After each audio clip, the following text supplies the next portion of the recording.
আইন রক্ষা করে চলছে, ফেসিবাদদের দোষরদের রক্ষা করে চলছে।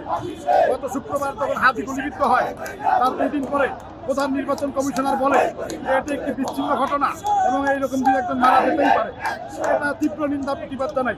অন্তর্বর্তীকালীন সরকার আসিফ নজরুল উপদেষ্টা, আইন উপদেষ্টা, এই যে ফয়সাল, এই সন্ত্রাসী আমাদের হাদি ভাইকে গুলি করেছে, ইনি জেল থেকে কিভাবে ছাড়া পেল, এর জবাব আইন উপদেষ্টা আসিফ নজরুলকে দিতে হবে এবং এই দায় নিয়ে আসিফ নজরুলকে পদত্যাগ করতে হবে। এবং আমরা একটি বিপ্লবী সরকারের দাবি জানাচ্ছি, সেই সরকার জুলাই যোদ্ধাদের রক্ষা এবং জনগণের যানবাহনের নিরাপত্তা দিতে পারবে এবং আমাদের ফ্যাসিবাদদের বিচার করতে পারবে। আমরা এইরকম অথর্ব উপদেষ্টাদের আমরা উপদেষ্টা পরিষদে চাই না। এরকম মিথ্যা বয়ানকারী উপদেষ্টাদেরকে আমরা আর বাংলাদেশের মানুষ দেখতে চাই না।